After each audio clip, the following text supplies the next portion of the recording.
जय श्री कृष्ण, जय श्री कृष्ण। जय श्री कृष्ण बाबू। Hello hello hello.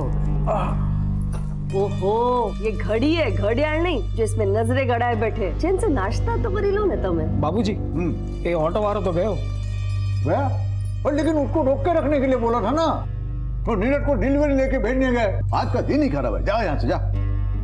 शू डिलीवर करવું છે? अरे वो पन्नालाल सेठ के हीरे હે मुंबई में जवेरी बाजार में डिलीवर करने, वो नीरज को भेजने गए ना। अरे हाँ, उसका वो रिसिप्ट है ना, फटाफट साइन कर दो। हाँ भले आपो। हालो। પણ હું શું કહું છું, इतना खून जलाने की क्या जरूरत है? हीरे की डिलीवरी है ना, ये तो काले पण થઈ જશે ને। ना ना ना बा, आंगड़िया के धंधे का एक उसूल है, वो भरोसा और ईमानदारी से चलता है। आज का डिलीवरी का बोला है ना, तो अपने उसूल के हिसाब से आज ही डिलीवरी होना मांगता है। તમે ને તમારા ઉसूल। राहुल कल खत्म हो गया, ला जल्दी। अरे पण फ्रूट तो खाई लेजे ने। और बाद में अभी कुछ नहीं। ढोकला तो खाई लो। अरे नहीं नहीं नहीं, अभी वो डिलीवरी करने जाना है, बोला ना तुमको। अभी राहुल काल के पीछे इतना टाइम गया ना, फटाफट ऑटो पकड़ के मैं पहुंच जाता हूँ। डिलीवरी देना है। हाँ हाँ जोયું, एक पण ऑटो નથી। लगता है आज कांति भाई के सारे उसूल टूटने वाले हैं। ए रामा, તમે પણ ना। ना मजाक करूं क्या? काका कहीं जा रहे हो? हाँ हाँ, अरे आ भी गया, एकदम भरा मानस आ भी गया टाइम के ऊपर। खबर से चलो आओ जय जाओ। श्री कृष्ण। बाय, जय श्री कृष्ण। आओ जाओ। मम्मी जी, हाँ मैं इनको दुकान पे टिफिन दे के आती हूँ। चाबी लेके जाना, मैं सत्संग के लिए जा रही हूँ। इधर बहुत सारा काम है जी। हाँ, जय श्री कृष्ण। जय श्री कृष्ण।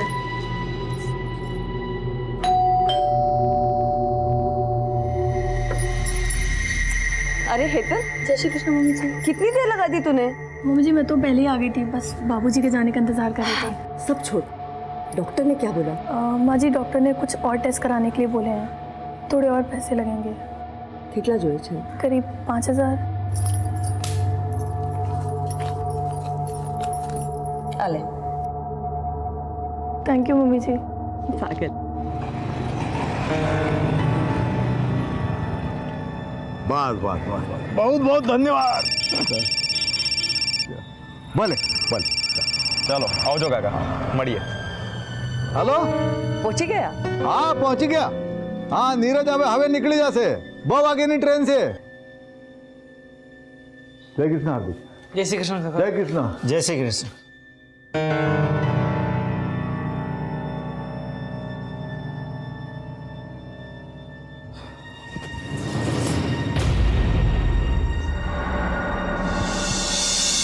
पाँचवा कह रहा है लिस बेटा? कल सुबह तक आ जाऊंगा माँ। ठीक है। नीरज भाई मेरे लिए ना डॉल लाना और उसके कपड़े भी लाना। अच्छा, और ये क्यों रो रहा है? उसको गन चाहिए। ठीक है, सब ले आऊंगा। चलो मुझे अभी बहुत लेट हो रहा है, मैं निकल। बेटा संभाळीने जजे। जय श्री कृष्ण काका। जय श्री कृष्ण। जय श्री कृष्ण बाबूजी। जय श्री कृष्ण। तू क्या कर रही है यहाँ? मेरे कॉलेज वाले ना पिकनिक पर जा रहे हैं, तो मुझे कुछ पैसे चाहिए थे। तेरे कॉलेज वालों को सिर्फ पिकनिक करने का मूड रहता है क्या? कभी पढ़ाते नहीं है? आप पकड़। हाले। हार्दिक भाई जय श्री कृष्ण। धवल काका जय श्री कृष्ण। बाबूजी जय श्री कृष्ण। हाय। हाय। जय श्री कृष्ण। अच्छा बाबूजी, हाँ आओ जो। नीरज कितना लेट हो गया तू? सॉरी बाबूजी। वो पिछले डिलीवरी का क्या हो गया? हो गया? क्या होना है, हो गई। ये लो बाबूजी, आप हमेशा कहते हो धंधा भरोसे का है, फिर ये नोट को आधा फाड़कर उन्हें क्यों देते हैं? आपको मुझ पर भरोसा नहीं है? भरोसा तो बहुत है, समझा, लेकिन अपना ये आंगड़िया का बिजनेस है ना, उसके कुछ नियम है। अभी तेरे लिए मैं नियम बदलूंगा ना तो बाकी लोगों को बुरा लगेगा। ये ले, ये कट किए हुए पॉलिश किए हुए हीरे, इसको जवेरी बाजार में डिलीवरी कर देना और ताबड़तोड़ फोन करना मुझे। फोन नहीं किया तो? तेरे गाल खुड़बुड़ा रहे क्या मेरा चाटा खाने को? आप अगर रसीद। आप मेरे बाबा समान हो, जितना चाहे मार सकते हो, पर सोचो अगर जाते थे मेरा एक्सीडेंट हो गया तो? चुप चुप बोल। देख, मेरे पास 3 लोग हैं, धवल भाई, हार्दिक और तू, जिनके ऊपर आंख बंद करके विश्वास करता हूं मैं। ये अपना आंगड़िया का धंधा जो है ना, ये बाएं हाथ में क्या है दाएं हाथ को मालूम नहीं पड़ता। ऐसे अभी तू जो डिलीवरी लेके जा रहा है ना, वो पार्टी को मालूम नहीं कौन उसका माल लेके आ रहा है, कैसे आ रहा है मुंबई, समझा? चल अब निकल जल्दी, वो बाहर ऑटो खड़ा है, वो रेलवे स्टेशन छोड़ देगा तुझे। आता हूँ बाबूजी। जय श्री कृष्ण। संभल के जाना।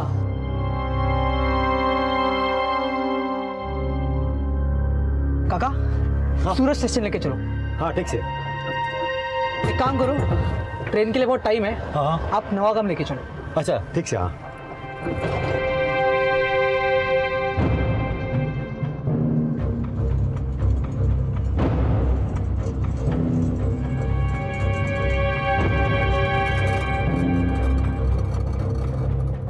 अब रुको जरा, मैं आता हूँ। हाँ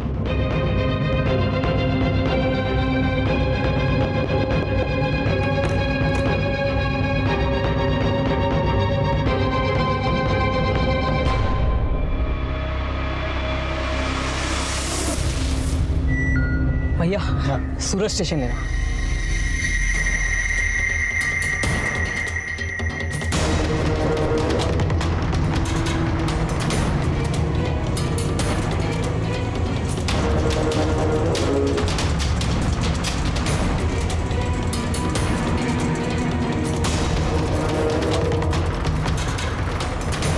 रोक रोक।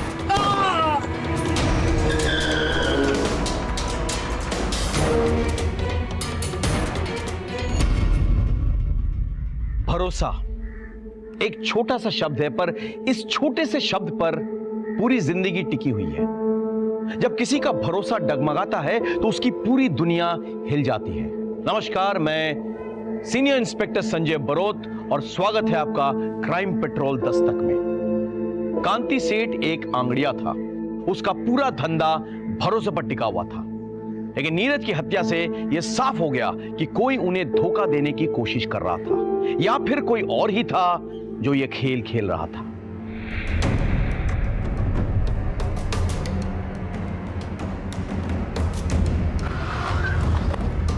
हमने आसपास पूछताछ की है, लेकिन ना कोई आई विटनेस ना सीसीटीवी। और सर ये वॉलेट और ये आईडी कार्ड मिली है, नीरज नाम है सर। फोन के मुंह पर तो नहीं। एक गोली कंधे पे लगी है और दूसरी गोली छाती पे।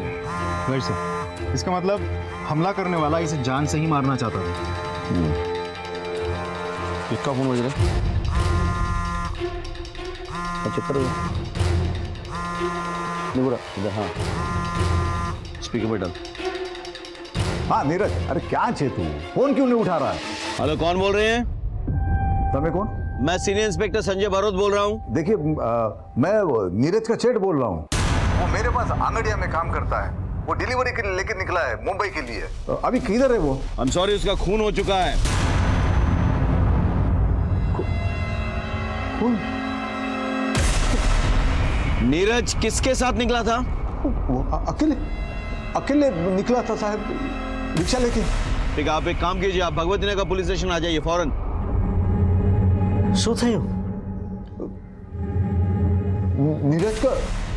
नीरज का किसी ने खून कर दिया।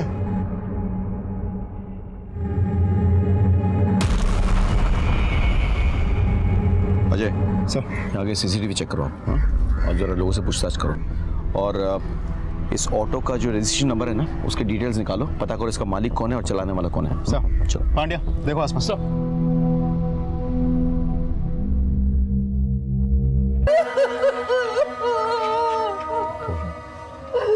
इस बात का नीचे नीरज कहाँ जा रहा था? सर वो हीरे की डिलीवरी देने जा रहा था। उसने किसी से कुछ कहा था इस बारे में? किसी को घर पे किसी से? हमें नहीं पता था साहब कि हीरा अपना काम करे छे। हमें तो ऐसा ही पता था कि वो एक कुरियर कंपनी में काम कर रहा है। आज इनकी वजह से और इनके धंधे की वजह से हमारा छोकरानो जीव गया। अब चलिए वहां से, आइए। लूट और मर्डर का मामला लगता है। किस किस को पता था कि नीरज के पास हीरे हैं? बीजू तो मारा બે ખાસ આદમી છે, ધવલ અને હાર્દિક, અને મારી પત્ની रमा। अंगाड़ियाનો बिजनेस છે वो तो उसी के नाम से चलता है, तो उसको तो सब पता रहता है। और कोई नहीं।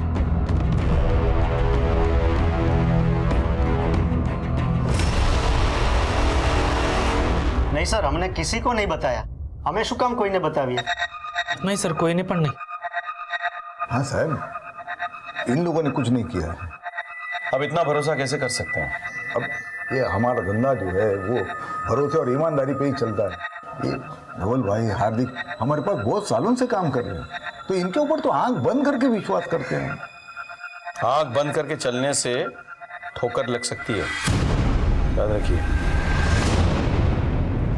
आप तो आंगड़िया बिजनेस की मालकिन है, आपको तो सब पता होगा। ખબર તો બધી છે સાહેબ, પણ માલકિન કઈ નથી। ये धंधा तो मेरे बापूजी का था, कागज में नाम जरूर है, पर कितना वर्षों थी तो मेरे पति संभाल रहे ये धंधा। मैं किसी से क्या बात करूंगी? इस सिलसिले में तो मेरी किसी से मुलाकात भी नहीं होती। वो सब ठीक है, लेकिन जो कोई भी है उसने फील्डिंग बहुत अच्छी की है। आपके खिलाड़ी के बारे में उसको पूरी जानकारी थी। हम अभी निकलते हैं, लेकिन आगे आपकी मदद की जरूरत पड़ेगी। क्या फटाफट ले आओ सब। सर, जहाँ नीरज का मर्डर हुआ था वहाँ आसपास हर जगह हमने चेक किया, लेकिन कोई सीसीटीवी लगा हुआ नहीं। अजय, बहुत प्लानिंग के साथ ये लूट और मर्डर किया गया है। किसी को अच्छी तरह से पता था कि नीरज के पास वो हीरे हैं। उसका ऑटो जब किसी सुनसान जगह पे पहुंचा तो उसे गोली मारकर वो हीरे निकाल लिए। सर, ऐसा भी तो हो सकता है इन सब में वो ऑटो वाला भी शामिल हो। करेक्ट, ढूंढो उसको, उसका मिलना बहुत ज़रूरी है। सर,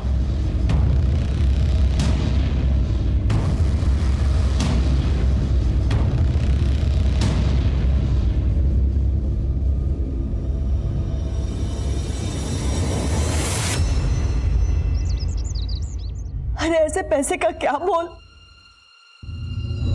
जो किसी की जान नहीं बचा सकता।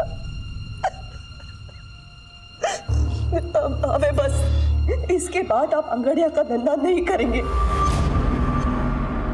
रमा, શું વાત કરો છો? रमा, आंगड़िया मेरे लिए सिर्फ काम नहीं है, ये विरासत है। तो याद है ना, तुम्हारे पिताजी ने मरते वक्त मेरे से कसम ली थी कि उनके धंधे को मैं ईमानदारी से बढ़ाऊंगा। वो बढ़ाया मैंने। अरे पर कोड़ा बातें जाननी जोखिम कर सकता मैं। आपका एक भी बेटा इस काम को आगे नहीं बढ़ाने वाला।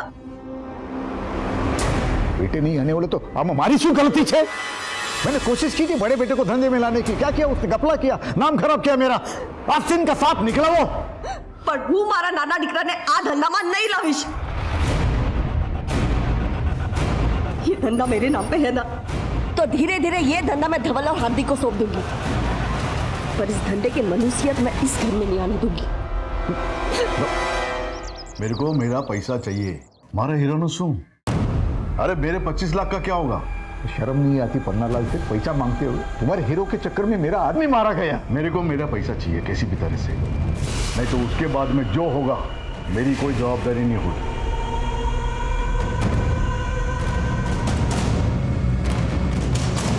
क्या नीरज के साथ किसी की दुश्मनी थी? कोई अफेयर? साहब, ये सवाल आप मुझसे क्यों पूछ रहे हो? सकता है किसी का उससे कोई झगड़ा हो गया हो और वो असल में नीरज को मारने आया हो और मारने के बाद उसे लूट की शक्ल दे दी। मेरे बच्चे के पास तो ये घर को संभालने और अपने छोटे भाई बहन को संभालने के बाद समय ही कहाँ बचता था। बहुत जिम्मेदार बच्चा था मेरा, उसके लिए तो ये घर ही सब कुछ था।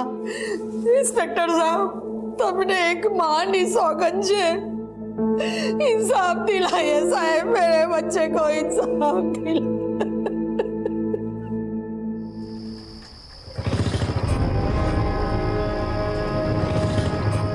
कौन है तुम लोग? ये क्या कर रहे हो?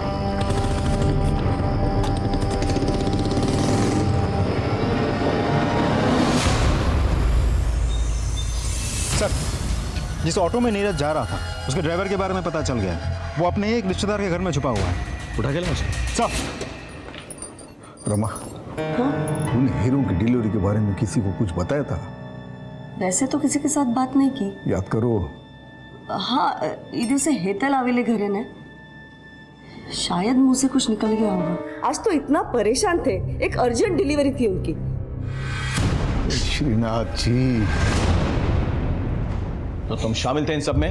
हाँ? साहब, मैं कहीं नहीं थे साहब। वो तुमने साचो साचो कहूँ साहब। उस दिन एक लड़का मेरे ऑटो में बैठा। काका, सूरज स्टेशन लेके चलो। लेकिन ट्रेन थोड़ा लेट था ना, तो बोला मेरे को दूसरे के घर पे जाना है, उधर मेरे को छोड़ो। एक काम करो, ट्रेन के लिए बहुत टाइम है, आप नवागाम लेके चलो। तो मैं तो उधर छोड़ा उसको। 15-20 मिनट में उसकी राह देखा। फिर वो आया, बोलता अभी मेरे को सूरत स्टेशन ले चल। भैया सूरज स्टेशन लेना। फिर हम लोग रास्ते में आ रहे थे ना, तो किसी ने उसको मार दिया। किसके घर छोड़ा था तुमने उसे?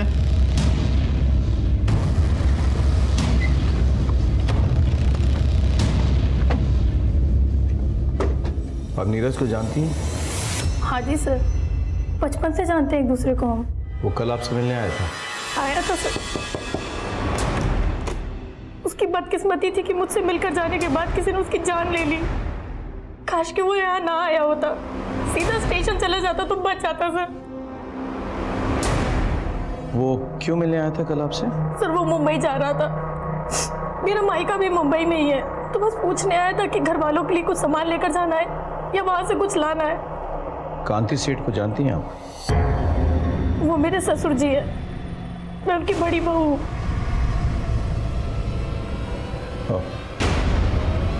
ठीक है, हम चलते हैं, कांति सेठ से मिलके आते चलो। हेतलनी बात एकदम साची है साहब। नीरज अपने परिवार के साथ हेतल के पड़ोस में रहता था। उन दोनों में एकदम भाई बहन का रिश्ता था। तो आप कह रहे हैं कि हेतल का इन सब से कोई लेना देना नहीं है? नहीं साहब, ऐसा नहीं है, हो भी सकता है। कैसे? हेतल का पति मेरा बेटा कल्पेश है। आप अपने बड़े बेटे कल्पेश पर खून का इल्जाम लगा रहे हैं, कोई खास वजह?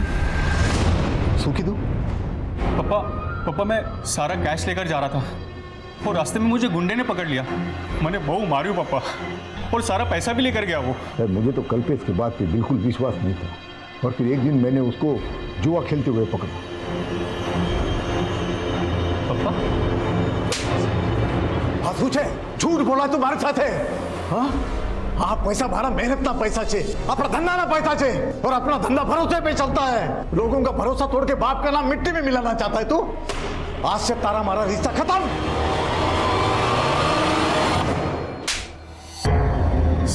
सर मैंने नहीं खबर सर। मैं मानता हूँ मेरे से एक बार गलती हुई है और उसकी सजा आज तक भुगत रहा हूँ सर, लेकिन वो साचो को इस बार मैंने कुछ नहीं किया सर। सच बोल। सर मैं सच बोल। यकीन मानिए सर। देख अगर सब सच बोले, उन्होंने कुछ नहीं किया साहब। मैं झूठ नहीं, मैं झूठा। सर अरे तो बेहोश हो गई। सर प्लीज हॉस्पिटल ले जाओ, चल। सर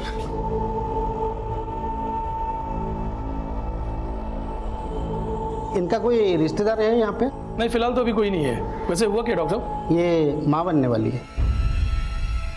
ठीक है, आप एक नंबर नोट कर लीजिए, 444। क्या हेतल मां बनने वाली है? भाई कपल ने मेरी सुन ली।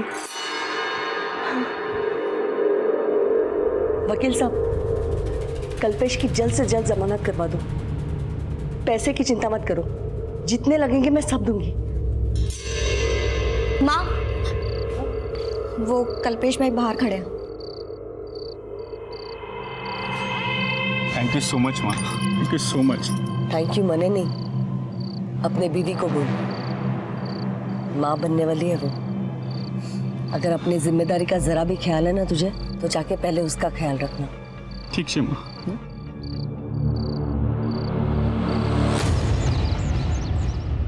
सर, फॉरेंसिक डिपार्टमेंट ने आपको नीरज मर्डर केस की डिटेल्स मेल किया है, मेल चेक कीजिए सर।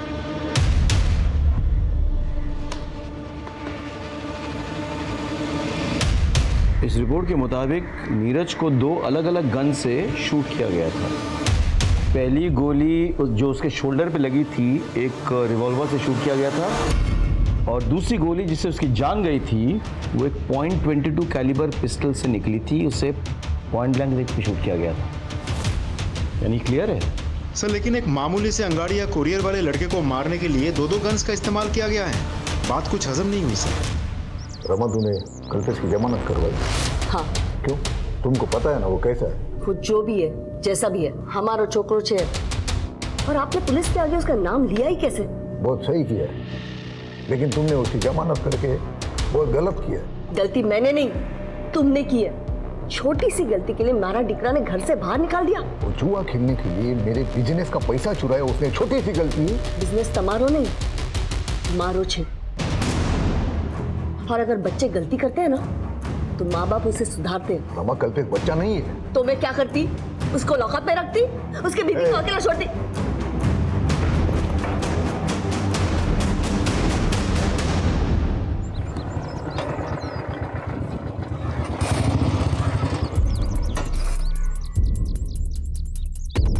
क्या सेठ, क्या समझा था? अपने बाप का पैसा हजम कर जाएगा? पन्नालाल सेठ का पैसा वापस कर। ये देख, तेरी बेटी का दुपट्टा। अभी तो ये दुपट्टा उतारा है, अगर पन्नालाल सेठ का पैसा वापस नहीं दिया ना तो अगली बार कुर्ता उतारूंगा, समझा?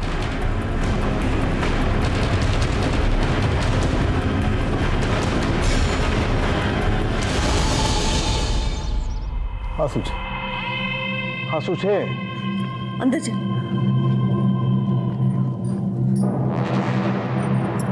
उसको कहूँ छू, उसको सारे पैसे दे दो ना, झंझट खत्म हो जाएगी।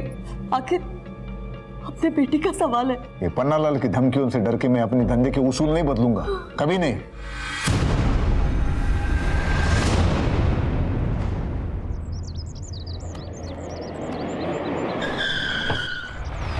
क्या कर रहे हो? छोड़ो छोड़ो छोड़ो छोड़ो छोड़ो मुझे। नया, तुम जरा पता करो कि हाल फिलहाल एक रिवॉल्वर और एक .22 कैलिबर पिस्टल किसने खरीदी। हो जाएगा साहब, चलता हूं। आपको क्या लगता है सर? मेरे थ्योरी के हिसाब से एक वो नौसिखिया जिसने उसके कंधे पे गोली चलाई और दूसरा प्रोफेशनल जिसने पॉइंट ब्लैंक रेंज में उसकी छाती पे गोली लगाई। लेकिन क्यों?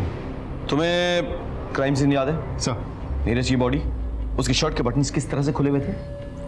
ऐसे कमीज के अंदर ही आंगड़ियां अपने कीमती सामान छुपाते हैं, यानी किसी को पता चल गया। लेकिन साथ ही साथ तुमको याद होगा उसका वॉलेट निकला हुआ था, किस तरह से उल्टा पड़ा हुआ था, यानी कि किसी ने उसके पॉकेट्स और वॉलेट भी टटोले थे। मतलब पहले कोई नौसिखिया और फिर प्रोफेशनल आदमी। करेक्ट। लेकिन सोचने की बात यह है कि ऐसी सीक्रेट बात एक नौसिखिया और एक प्रोफेशनल दोनों को पता चल गया। कैसे?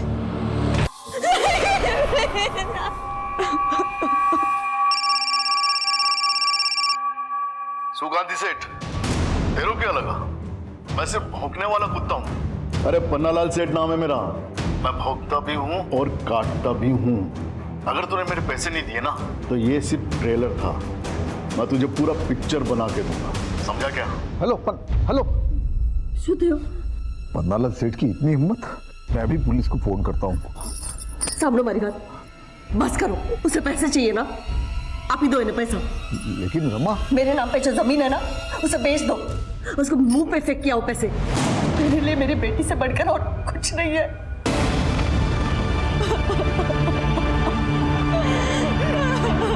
अक्सर लड़कियों के साथ हुए मोलेस्टेशन, छेड़खानी, यहां तक कि बलात्कार जैसे संगीन अपराध में भी लोग पुलिस तक नहीं आते।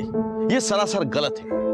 अगर पुलिस को अपराध के बारे में पता नहीं चलेगा तो वो अपराधियों तक कैसे पहुंचेंगे, कैसे उन्हें सजा दिलवाएंगे? कांति सेठ और रमाबेन ने भी पारुल के मोलेस्टेशन के बारे में पुलिस को नहीं बताया।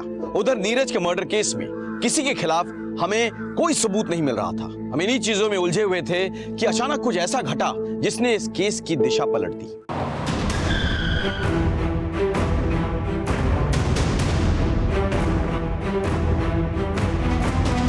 सर, लाश को सबसे पहले नौकर हार्दिक और पंचुल ने देखा, फिर बहू जिग्ना और विपुल। मैंने ही आप लोगों को फोन किया। पूरी जगह को देखकर ऐसा लग रहा है जैसे किसी ने कुछ भी टच तक नहीं किया है। हा?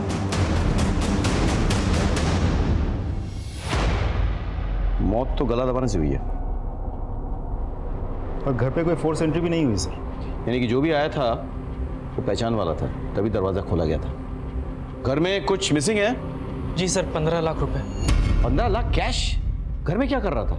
जी वो बाबूजी ने किसी को डिलीवरी देने के लिए रखवाए थे। एक काम करो अजय, सर आस पड़ोस से पता करो, किसी ने किसी को यहाँ आते हुए देखा था या नहीं? सर, आपने कुछ सुना? जी नहीं, दोपहर में तो यहाँ पे सन्नाटा छाया रहता है। कई लोग सत्संग में चले जाते हैं और बाकी बच्चे लोग सोए रहते हैं। आपने लड़ाई झगड़ा या कोई चीखने की आवाज़ सुनी? नहीं साहब, हमने कोई आवाज़ नहीं सुनी। ठीक सर, हम दोपहर को यहाँ आए थे रमाबेन के साथ सत्संग में जाने के लिए, लेकिन दरवाज़ा लॉक था, तो हमें लगा कि वो सत्संग में होगी, इसलिए हमें जता रहा। पारुल कहाँ है? बाबूजी और पारुल अहमदाबाद गए हैं। एक बात बताइए, ये हार्दिक और पंशुल पे आपको कोई संदेह है? मतलब ये दोनों भी तो मर्डर कर सकते हैं ना? नहीं नहीं साहब, आ बनने तो भरोसा ना मानसो छे। भरोसे वाला हाथ ही सबसे पहले पीठ में छुरा भोगता है। अजय, इन दोनों को थाने ले आओ और पोस्टमार्टम के बाद बॉडी सौंप दो फैमिली को। साहब, गांधी सेठ कल देर रात तक ऑफिस में ही थे। ये राहु काल शुरू होता ना इटला माटे, पर फिर आज मुंबई में 15 लाख रुपए भिजवाने थे, तो पैसा लेकर सेठ घर पे चले गए क्योंकि दुकान में नहीं रख सकते ना, और हम भी साथ में थे साहब। रमा 15 लाख चाहिए तो कबाड़ में रख देना, और तुम लोग कल दोपहर के बाद आ जाना। कल सुबह मैं अहमदाबाद जा रहा हूँ डिलीवरी के लिए, तो शाम तक लौटूंगा। कल 11 से 3 बजे तक राहु काल है, तो उसके बाद आ जाना और ये कैश लेके जाना। जी बाबूजी। ठीक है बाबूजी। जय श्री कृष्ण। जय श्री कृष्ण। और फिर हम जब 3:15 बजे घर पहुंचे तो तुम दोनों के मुताबिक कांति सेठ अपनी बेटी पारू को लेकर अहमदाबाद गए डिलीवरी के लिए? हाँ, अबे ये अंगड़िया कब से अपनी बेटी को लेकर जाने लगा डिलीवरी के लिए, बताना। तकलीफ हो रही है क्या? नहीं सर, कहीं नहीं। एक मिनट खड़े हो, खड़े हो जा, बैठ। मुझे चेक करो जरा। खड़े हो जा, खड़े हो।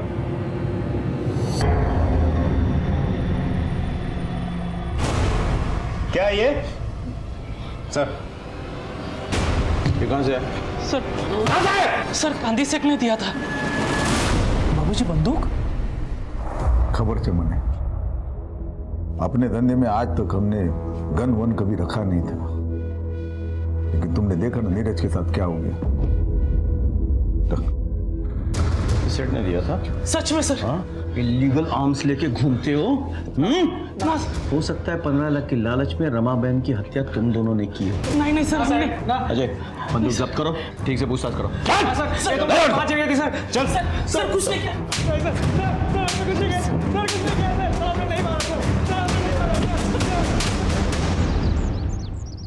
सर डोंट वरी, मैं करवा दूंगा।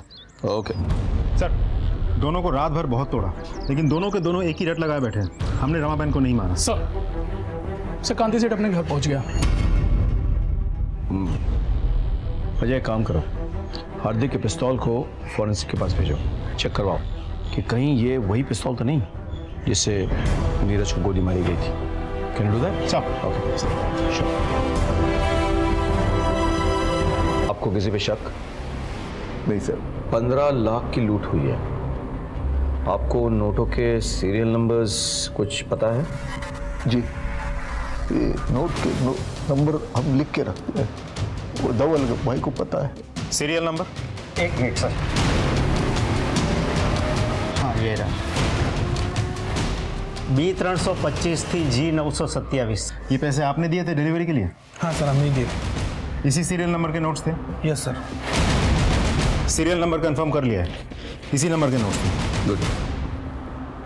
एक बात बताइए, हार्दिक को गन आपने दी थी?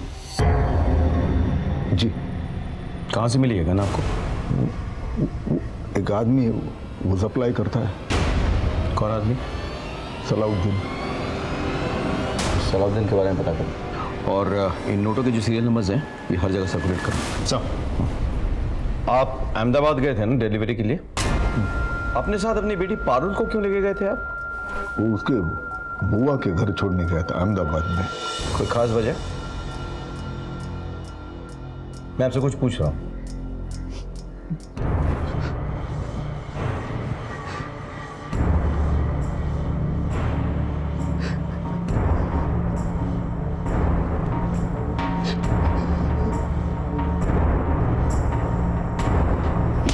नहीं साहब, नहीं साहब।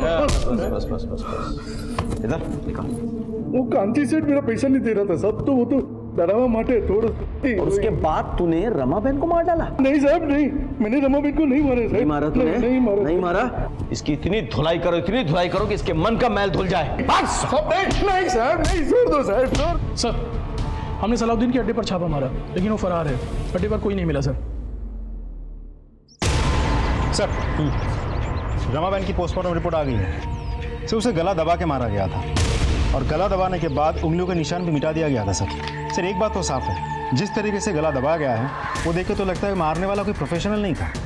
रमाबेन नॉर्मली रोज दोपहर 12:30 बजे सत्संग के लिए जाती थी और लगभग उसी वक्त उनकी छोटी बहू जिग्ना टिफिन लेकर अपने पति की दुकान जाती थी। जी सर, मैं उस दिन भी करीब 12:30 बजे निकली थी, लेकिन मम्मी जी किसी का इंतजार कर रही थी, शायद पंशुल और हार्दिक का। तो आप पहले से जानती थी कि कोई पैसा लेने आने वाला है? नहीं सर, मने नहीं थी खबर। मुझे तो अभी पता चला जब ये सारी बातें सुनी। मम्मी जी ने भी मुझे कुछ नहीं बताया था। मैं माँ के बगैर क्या करूंगा? हर कदम पर माँ ने मेरा साथ दिया था। माँ ने मेरे लिए नया टिफिन खरीद के उसमें मेरी पसंद के छोले बना कर दिए थे। किसने सोचा था कि वो आखिरी बात। सर कुछ समझ में नहीं आ रहा है कि दोनों केसेस एक दूसरे से जुड़े हुए भी हो सकते हैं, अलग अलग भी। अलग अलग हो सकते हैं, लेकिन मोटिव एक ही है, पैसा। पहले वाले केस में भी एक किलर नॉन प्रोफेशनल था और दूसरे में भी। तुमने घर वालों को ट्रैक किया है ना? ट्रैक किया सर, लेकिन कुछ सस्पिशियस नहीं मिला, सब कुछ नॉर्मल है।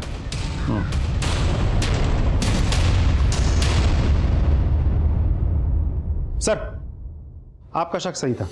हार्दिक के पास से हमें जो गन बरामद हुई थी, उसी गन से पॉइंट ब्लैंक रेंज से नीरज को मारा गया था और ये वही गोली थी जिससे नीरज की मौत हुई थी। जाके उठाकर लेकर आओ दोनों को। सर गन दोनों कांति ने दी थी ना? हाँ साहब, पर आ गन तो मैंने नीरज की हत्या के बाद खरीदी थी। सलाउद्दीन तो फरार है, पुष्टि कौन करेगा? क्यों खरीदी थी ये गन?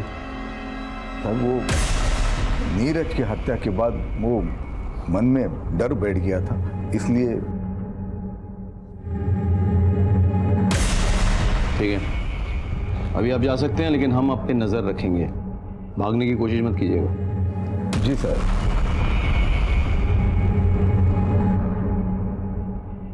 सर इस कांति पे शक है?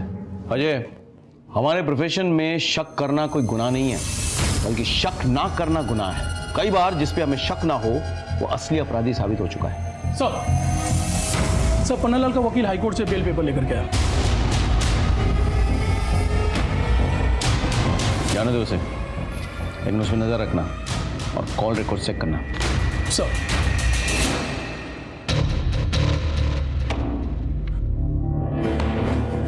क्या भाई कल्पेश, आज तो बहुत पैसे आ गए तेरे पास। नहीं सर।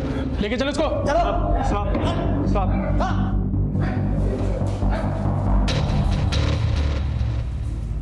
खबर न थी? नहीं सर।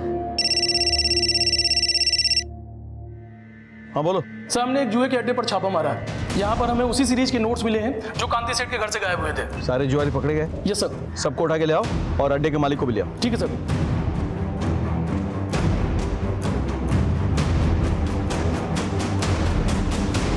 कल्पेश। सर मैंने नहीं मारा अपनी माँ को। नहीं मारा? नहीं सर।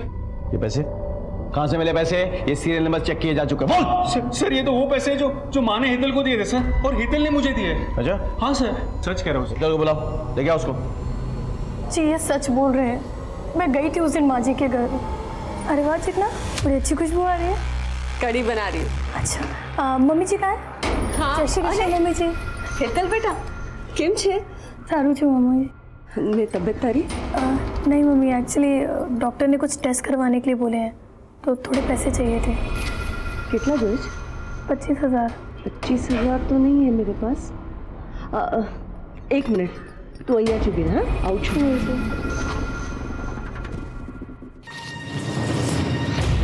25,000। थैंक यू मम्मी जी। तेरे बापूजी ने 15 लाख रखवाए थे मेरे पास डिलीवरी के लिए, उसमें से निकाल के दे रही हूँ। पर मम्मी जी बापूजी को पता चला तो? अब मैं सत्संग जा रही हूँ ना, तो आती वक्त एटीएम से निकाल दूंगी और रख दूंगी इसमें। और वो पैसे लेके मैं वहाँ से चली गई। ये बात तुमने हमें पहले क्यों नहीं बताया? मैं डर गई थी सर, मुझे लगा कहीं आप लोग मुझ पर और मेरे पति पर ही शक न करने लगे। झूठ बोल के तुमने हमारा शक और गहरा कर दिया है। अब मैं बताता हूं तुमने क्या किया और कैसे किया। घर में 15 लाख कैश है, ये तुमने अपने लालची पति को बताया। फिर इसने तुम्हारे साथ मिलकर अपनी माँ की हत्या कर डाली और वो सारे पैसे हड़प लिए। नहीं सर, मैं सच बोल रही हूँ, वो पैसे मुझे माँ जी नहीं दिए थे, हमने कुछ नहीं किया है, प्लीज सर विश्वास कीजिए। सच और झूठ का तो पता चल जाएगा। जाओ जाके इनके घर की चेकिंग करो, देखो सारा पैसा जुए में खर्च कर दिया या कुछ कैश बाकी है। जाओ।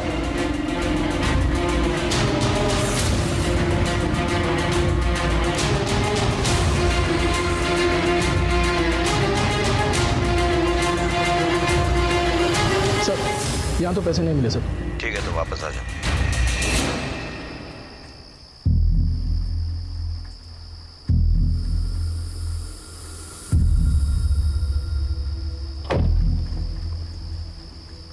हेलो सलाउद्दीन भाई, हाँ તમારું પૈસો હિસાબ સાફ થઈ ગયો। ઠીક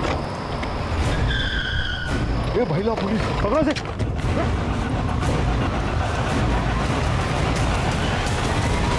इनके सीरियल नंबर्स मैच करो कांति सेठ के घर से लूटे हुए पैसे के साथ। नहीं सर, ये अलग नंबर के नोट्स हैं। आयुषो? Yes sir. डालो दोनों के अंदर, ले जाओ। ठीक है ठीक है ठीक है ठीक है। साहब मैंने सलाउद्दीन से 25 लाख रुपए लिए थे साहब, और अगले हफ्ते नोटबंदी हो गई साहब, तो मेरा सारा पैसा डूब गया। और ऊपर से सलाउद्दीन ये मेरे को रोज धमकी देता था, पैसा वापस दे पैसा वापस दे। साहब मैं पैसा कहाँ से लाता साहब? साहब मैं पहले ही समझ गया था, ये सीधे सीधे मेरा पैसा तो देंगे नहीं, तो सर हम दोनों ने मिलकर एक प्लान बनाया। अब पन्ना लाल ने कांति को 25 लाख के हीरे दिए थे, तो हम दोनों के बीच बात ये तय हुई कि जो हीरा लेने आएगा, डिलीवरी देने जाएगा, उसको हम मार देंगे, उसको लूट लेंगे और कांति सेठ से भी हर्जाना वसूल करेंगे। लेकिन जब तक हम नीरज को मारते उससे पहले ही वहाँ कोई और पहुँच गया और उसने उसको गोली मार दिया। और उसके बाद तुमने रमाबेन को मार डाला और 15 लाख रुपए ऐंठ लिया। नहीं, रमाबेन को हमने नहीं मारा साहब, 25 लाख रुपए तो रमाबेन ने हमको दिए थे। पन्नालाल सेठ, मैंने अपनी पुश्तैनी जमीन बेचने को दी है, इन्हें बिना बताए हुए ये इसके बानू के 25 लाख हैं। मेरी बेटी को और मेरे परिवार को तंग करना बंद करो अब। झूठ बोल रहे हो तुम लोग, और पैसे की लालच में तुमने रमाबेन को मार डाला। नदी सर नदी। नीरज की खून की गुत्थी तो सुलझ चुकी थी, लेकिन रमाबेन के मर्डर की गुत्थी को हम जितना सुलझाने की कोशिश करते वो उतनी उलझती जा रही थी। हम एक डेड एंड पर पहुंच चुके थे, पर इतना तो पक्का था कि इन सब में कोई और भी शामिल था, जिसने नीरज पर भी पहली गोली चलाई थी। मुझे यकीन था कि उसी ने रमाबेन की भी हत्या की। साहब आजा, बड़ी देर कर दी आने में। आप साहब अच्छे काम में वक्त तो लगता ही है ना। कुछ पता चला? हाँ सर, जिन गन से नीरज पर गोलियां चलाई गई थी ना, उनमें से एक गन तो सलाउद्दीन के आदमी ने खरीदी थी। और दूसरी गन। सर ये सब कुछ थोड़ा अजीब नहीं लगता आपको? स्टेप बाय स्टेप चलते हैं। देखो, कांति सेठ के बयान के मुताबिक वो वारदात से पहले वाली रात अपनी बेटी पारुल के साथ अहमदाबाद गए थे डिलीवरी के लिए, और पारुल को अपने रिश्तेदार के घर छोड़ने के लिए। उनके जाने से पहले हार्दिक और पंशुल कांति सेठ के घर आए, डिलीवरी के 15 लाख रखवा लिए। अगले दिन 3 बजे के बाद हार्दिक और पंशुल आने वाले थे वही 15 लाख उठाने के लिए, लेकिन उनके आने से पहले रमाबेन की मौत हो चुकी। और इस बीच हेतल घर में आती है और रमाबेन से पैसे मांगती है। हाँ सर, और उस वक्त जिग्ना अपने किचन में कड़ी और चावल बना रही थी अपने पति की टिफिन के लिए। रमाबेन 15 लाख के बैग से 25,000 रुपए निकालती है और हेतल को देती है। और 3:15 बजे हार्दिक और पंशुल घर पर आए और रमा को मरा हुआ पाया। सर इस केस में कुछ तो खटक रहा है, पता नहीं क्यों ऐसा लग रहा है कि इस पहेली में कोई तो कड़ी मिसिंग है। कड़ी नहीं, कड़ी मिसिंग है। दोनों बयान पढ़ो। माँ ने मेरे लिए नया टिफिन खरीद के उसमें मेरी पसंद के छोले बना कर दिए थे। मैं गई थी उस दिन माँ जी के घर। अरे वाह चिकना, बड़ी अच्छी खुशबू आ रही है। कड़ी बना रही।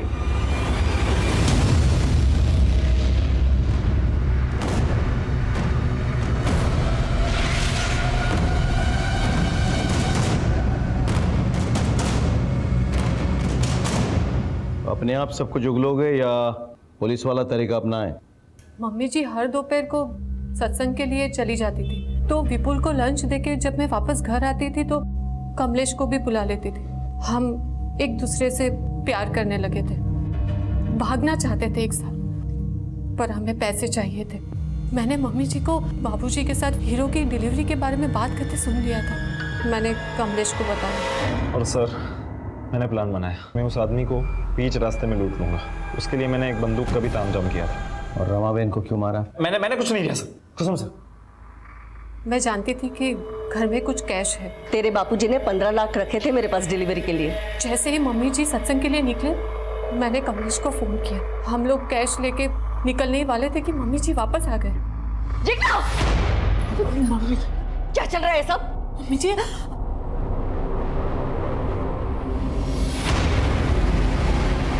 तुम दोनों ने पैसे चोरी किए? इसका मतलब उस दिन तूने मेरी सारी बातें सुन ली थी ना? नीरज डिलीवरी लेने जवानों से? मम्मी जी, तुम दोनों ने मिलकर नीरज को मार डाला? तुम दोनों ने हीरे चोरी ली? अभी पुलिस को फोन कर दियो। मम्मी जी, नहीं लगा इसका। ऐसा कुछ नहीं। बस, सब देख लिया मैंने। ना बड़ा धोखा, छोड़ूंगी नहीं तुम दोनों को। बेन, जय श्री कृष्ण रमा बेन, क्या सत्संग में नहीं चलना है? बहन, उसे माफ कर दीजिए, उसने कुछ नहीं किया बहन। अरे इसी ने सब कुछ किया है। बच्चा लाने तुम्हारी लड़की। उसे कड़ी से कड़ी सजा दो। हमारी बेटी ऐसा नहीं कर सकती।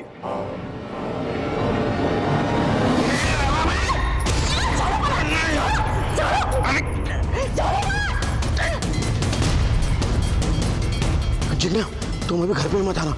तुम बाहर से टिफिन लेके विपुल के पास चली जाओ ताकि तुम पर किसी को शक न हो। बेटी के करतूतों पर पर्दा डालने के लिए आप लोगों ने एक मासूम औरत को मार डाला। जिग्ना के माता पिता को रमाबेन के हत्या के आरोप में गिरफ्तार किया गया और उन्हें सजा भी मिली। कांति सेठ की जिंदगी और बिजनेस में बस एक ही उसूल था, भरोसा। लेकिन दोनों ही जगह उन्हें सिर्फ धोखा ही मिला।